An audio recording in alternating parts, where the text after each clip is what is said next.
Atlanta Skate Interviews, man. We got here Alex Malone. Hey, Alex Malone, man. Hey, how you feeling? I'm doing great, man. Good, Yourself? good. I'm feeling good, man. Wonderful. Feeling good. It's nice to be here with you. Thank you. So we out here at the famous Cascade, man. We out here, man. What you got going on tonight? Well, I just came in to have a little bit of a good time. I don't skate as much as I used to. I'm really proud of what has happened for skating. It's invigorating. I wish my legs were still the same, though. You know? Yeah. But overall, I had a great time tonight. Okay, so how long you been skating, Alex? For about 46 years. Wow. Since I was 10. Hey, okay. I took a little break, probably in the 80s and part of the 90s. Mm-hmm. And I skated off and on, but not too often. Okay. When I moved here in 98, I started skating again. Yeah. You know, kind of found the love for skating all over again. It was a lot different than New York, but it was a lot of fun. Mm-hmm. It was a whole lot of fun. And I did what I do. Yeah. And, you know, I met Bill Butler while I was here. Skated with him for a little while. And eventually I entered a few competitions. Mm-hmm. I got to skate against John Birchfield, who was the number one figure roller skater in the world. Mm-hmm. And ironically enough, neither one of us won. Wow. You know, Yeah. but Bill always told me to stay away from those good old boy contests. But it's been a wonderful ride here in the skate community. Of course, everybody knew me from my business, perfectskates.com. Mm-hmm. We closed down in 2016. And I kind of miss it, but at the same time, the business side of skating took away a little bit of the love for skating. Overall, things have been, it's been nice to see what has taken place, as I said early on. Yeah. I like to see a lot more uniqueness from skaters. Personally, so it looks like a lot of them are just replicating one another. Just having a little bit more charisma and being more themselves. Yeah. Because, you know, during my era of skating, everybody had their own little style, their own little flow. Even if they skated under Bill or they did JB style. Yeah. They just had this flow about them. Like Adam and Eli in Memphis, Cool and Ricky in Chicago. Yeah. You know, Reggie Gunn in Detroit. You know, there were quite a few skaters that came out that were just unique in their own way. Yeah. And I don't quite see that as often anymore. It's just a lot of repetitiveness. Not that there's anything wrong with that. You know, you got to start somewhere, as they say, right? Yeah. You got to start somewhere. Yeah. So what are some of the places like you travel to for skating? Well, I've been all over the United States. Okay. I've been to California, Texas, Detroit, Chicago, Ohio, Indiana, Florida, Virginia, Baltimore, Boston, New York, of course. Oh, wow. Maryland, DC, Louisville, Kentucky. Wow. Did I forget anybody? I even been to Jackson, Mississippi to Fun Time in Jackson. Fun Time. Kissimmee, Florida, Tampa, Orlando, Florida, South Carolina, North Carolina. So what would you say would be the most memorable? Oddly enough, the most memorable for me, and it might sound funny to some folks, but it was my first competition. It was here at Cascade. Oh, really? And the brat was the judge, and I can't remember the DJ's name, but he used to DJ here on Wednesdays from 101 on something here. I can't remember his name. be totally. I could see his face and Oh. everything. Nonetheless, he was like, "Yeah, you gotta watch out for him. You gotta watch out for him." And I got out there and I froze. I froze like an ice cube. Oh. And I got off the floor. I took my skates off, and I was kind of shook and disheartened. You know, just like a little disgusted with myself somewhat. And the brat said, "So what happened?" I was scared as hell. You know, and after that I left, and I promised myself I would never be fearful to skate in front of a bunch of people again, and I started to skate as though I was performing in front of somebody. Yeah. And it changed the game for me. And I had a couple students along the way. One of them I skated with pairs, and most of the competitions I skated in. It was a week. And he moved out to Colorado. We still conversate. But that would be my most memorable moment. It's freezing. And being scared as hell and feeling real confident and cocky. And all of a sudden, when I got on the floor, it felt like I was in the Atlantic Ocean. I was like, oh my God. So I heard you known for building skates. Like, how long you been doing that? I did that from about 2006 until 2016. Oh, wow. I initially started out looking for a set of All-American Plus originals. And I finally got a pair from one of the employees at Sparkles in Smyrna after Miss Linda. Many of y'all might not know her. She was like the matriarch of Sparkles. And she would give me wheels every week, and I would bring the wheels back and I would burn them down. Like I would flat spot the sides, and she would say, "Oh, honey, I don't know what I'm gonna do for you." And I think his name was Greg. He said, "I got some wheels back there for you. I know what you're looking for, but I just gotta find them." And one day I walked in the rink and he handed me the wheels, and it was like gold. I was like, wow. And once I got my hands on the wheels, I was able to identify them. So I went on eBay and I started looking for skates, and I wound up, I had a pool table in the family room, and that room wound up full of skates. From buying wheels. Just to buy the wheels, I had to buy the skates. Back then. And eventually a guy I met at Skate Zone, he said, I like the way you skate, and I like your skates. Look at mine. And he had the same ones, and at the time nobody really had it. And he said, would you like to sell these? He said, I want a set of wheels. It's like, all right, so you want wheels, don't try to sell me a song and dance. You know, I'm from New York, so I get a little like short with folks. Especially, you know, when they come in with the okie dokie, or it feels like that. He said, well, you could use my account. He called me, bought the wheels. He said, you can use my account, and the only thing you have to do is call me before you place an order, because I have to three-way it for it to get approved. I did that for about a year. I called a lady back at Skate US, and I said, what do I need to do my own thing? I don't need him no more. And I decided to quit my job that moment and fully commit to selling skates. And I built it from there. I built it from there. It wound up being a little over $250,000 a year business. And, they ran me out. That's the bottom line. They changed the prices. They cut my profit margin by 80%, and I couldn't survive anymore, so I had to close it. But it was a wonderful run. It was one of my very first extremely successful businesses that I've ran over the 56 years of being on the planet here. So what advice would you have for anybody who wanted to start something or try to do something like that? Go for it. Don't be afraid, but do it right. Do your homework. And it's, you know, I don't knock anyone at all. I have a certification from United States Roller Sports. That's the governing body of all roller sports within and without the United States. And it's recognized by the United States Olympic Committee. But I hear a lot of people saying, coach this and coach that.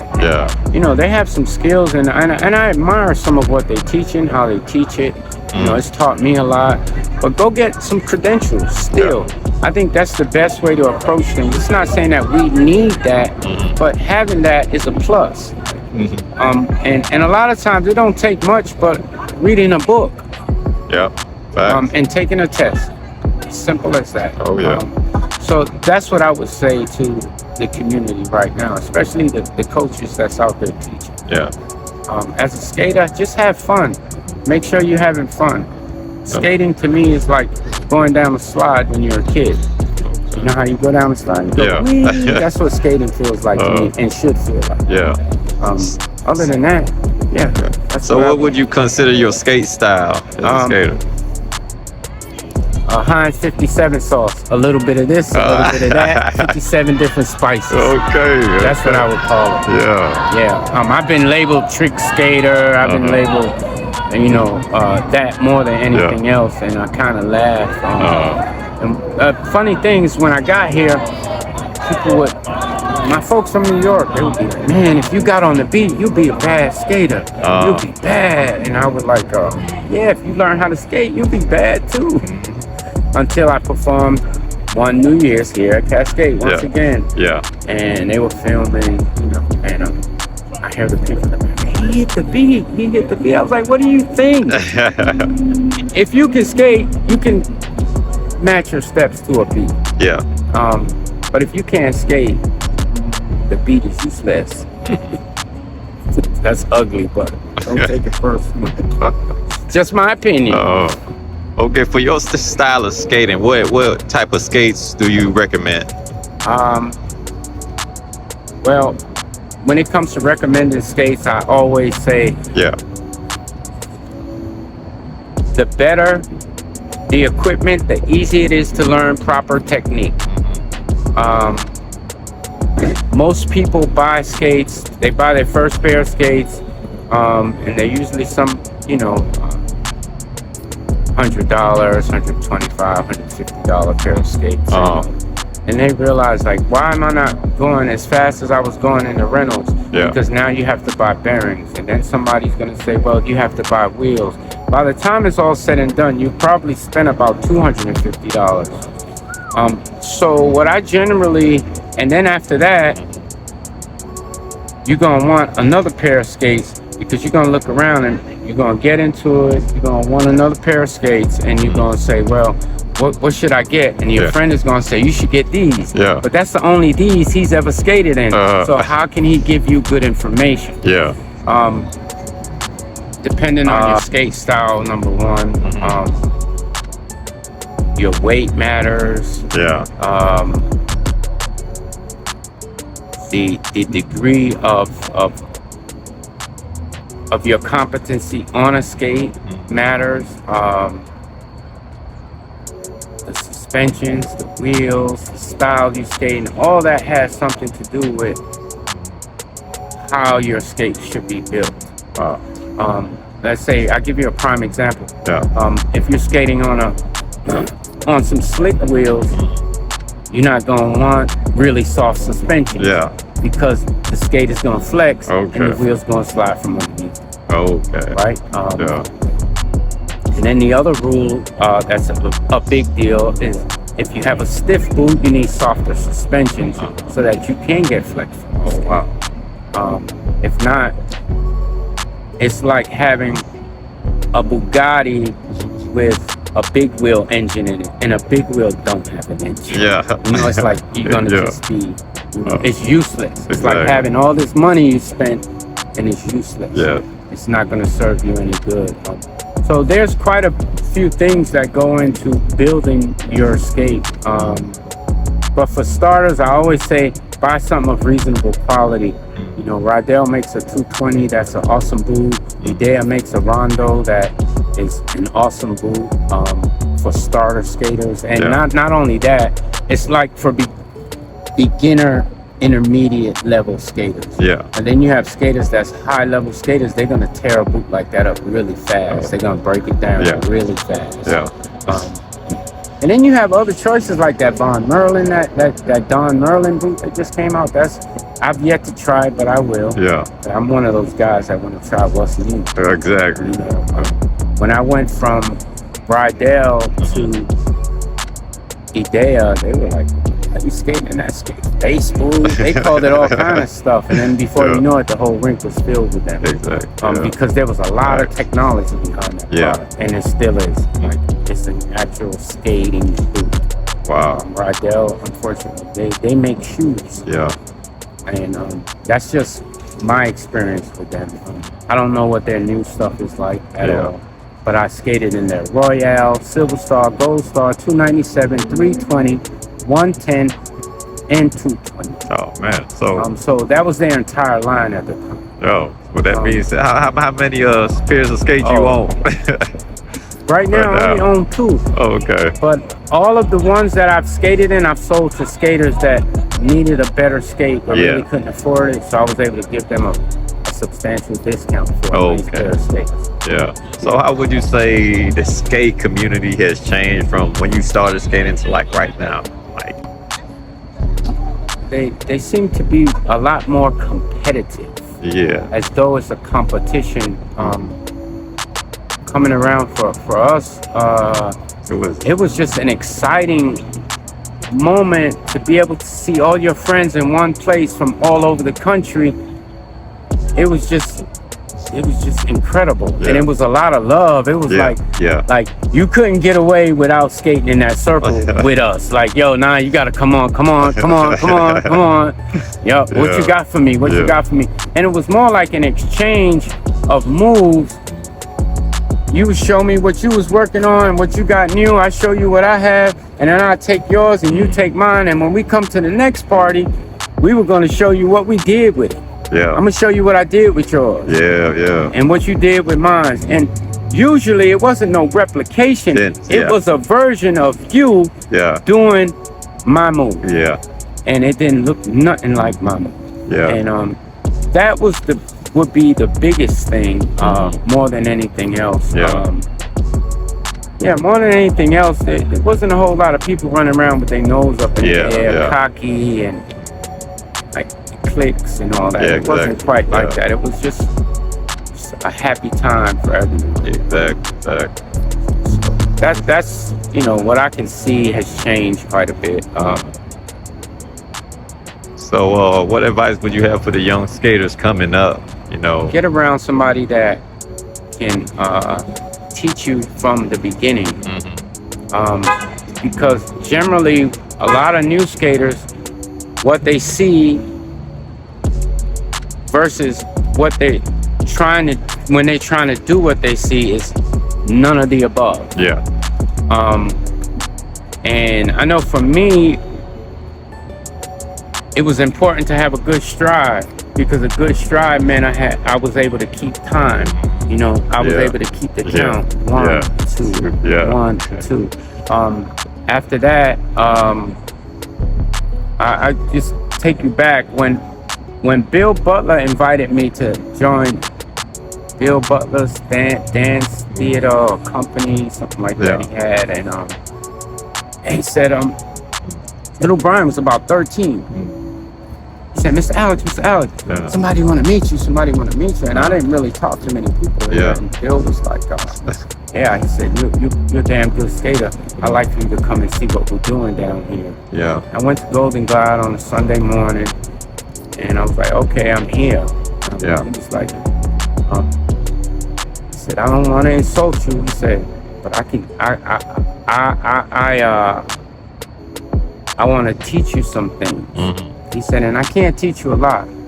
I was like, oh, really? Yeah, but I can teach you what you're not doing. And it was going in the opposite direction. So I spent about 2 months going in the opposite direction with 2 cones, figure 8 over and over and over and over and over. And once I was done, Bill said, I said, so what's next? And I'm like excited now. What's next? And he says, just go skate. I went and skated the way I skate. I wasn't skating the way they skated. He was like, I don't really want you doing that. I was like, I gotta go. I was like, nah, nobody tells me what to do. So I've always been that kind of like outspoken. I'm gonna let you know, like, no, I'm not nobody's puppet, blah, blah, blah. But I did learn a lot from Bill. He called me back later on, and he wanted me to do some syncopated skating. That's to music, to the beat, y'all, to the beat.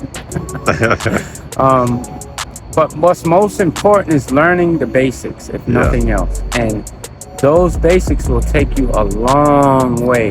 They will take you extremely far. Yeah. Like the most simplest of movements will take you really far, because they're just extensions of the difficulty that you will later on engage with. Yeah. You know, that basic pivot, stride, even hand jive, and a lot of people don't know what that is. That's you know, when you're skating with someone, you don't do this. Yeah. You do this. And I've noticed a lot of skaters that are excellent skaters. Yeah. Don't see that, and I'm like, okay, wow, that's kind of sad. Yeah. You know, but that's when you miss something along the way. That's why it's important. Take your time. There's no rush. Yeah. So I find it's easier to learn one move and another move and add another move and another move than try to do everything at one time. Yeah. Because then you find yourself all over the place trying to make the skates go. Yeah. When the skates should go for you. Yeah. You just show them what to do and then you follow them.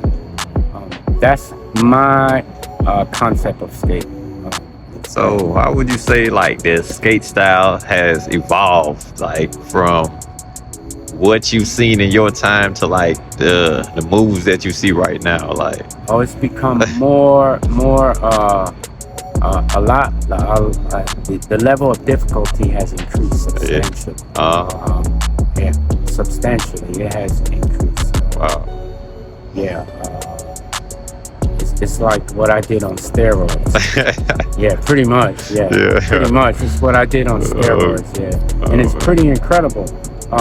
The most beautiful thing is to have seen some of the kids that skate now. Yeah. And they just came to the ring. Yeah. You know. Yeah. Okay. So the skate-a-thon, did you attend the last one? Yeah, I skated one night, Wednesday night. I had a great time. I had one of the best times I've had in about 10 years. Yeah. I skated with a bunch of cats from London, and I had a great time. It was that feeling that I used to get from skating. Yeah. And then when I got there on Saturday or Sunday, I think I went Sunday night, I was just taking pictures like I was a tourist almost, you know, because it was so nice to see all these people that I've seen, I skated with for years. Yeah. And I traveled to their cities, and they came here, and it was awesome. It was just awesome to see everybody, and it's a bunch of selfies on my Instagram. Yeah. Because that's all I was doing. I was like, we gotta take a picture. We gotta take a picture. And I was never one to take pictures, but yeah, because I knew it was the end, so I had to show up, and and I got to see a bunch of folks, man. You know, so social media that changed the whole game. Now it's like a phenomenon, a craze that's like sweeping the world. Yeah. They're opening their first rink in Kenya, I believe. Wow. Yeah, I saw it on Instagram. Yeah. You know, so that was pretty amazing to hear. And two of the skaters from here that were at Skate-a-thon are there to open the rink up. Yeah, which is really, really cool. I think that Roller Rogue guy that's on Instagram, him and another guy. I wasn't familiar with the other guy. But I think it's important to try and get your kids to go out. If you really want to keep it alive, bring your kids to the rink on Saturday afternoon instead of them standing in front of a video game or a phone or a tablet. I really like Bobby West. I think his name is Dylan Norton. Yeah, Dylan. Dream. Jedediah. I think his wife is Rashawn. I'm not sure. I can't remember her name. She knows who I'm talking about. Yeah. Brandon Young, Shamar Cunningham, Miraculous Spins. Those are some of my favorite skaters around the country. Chuck and D. I haven't seen Chuck in forever. You know, all my Central Park dance skaters. What up? Yeah, that's my family up there. You know, man. There's a few skaters here that I've watched come up. Little Brian. I watched Little Brian from about 12. Okay. I watched him go from Chicago to Detroit to New York. Yeah. You know, and he's one of the best skaters out there. That's what's Quiet up. as it's kept. Yeah. I think he likes it like that. Your favorite DJs? Do you have any favorite DJs that you want to shout out? Soulnificent, Mooney D, DJ Arson, Dream, DJ Brian, and that kid that plays on Monday night at Skates Okay. I don't But know. any last thoughts that you want to put out there for the skate culture? Keep skating, man. This is the way. Yeah. It's therapy. Believe it or not, it's some of the best therapy on the planet. I know it works for me. Kind of allows me to just release, Yeah. let go. You know, knees and all. Yeah, knees and all. Yeah. Hey. Well, hold on. Well, we do this on this channel, man. What we do, man, we award our skaters, man. And we got this award for you, man, for your hard work and dedication to the skate community, man. It's you right here. Hey. Thank you very much. Hey, Alex, man. Here you go. What's up? Thank you. It's nice to be acknowledged. Yeah. Appreciate you, man. Appreciate Likewise. your time. It was fun. Hey.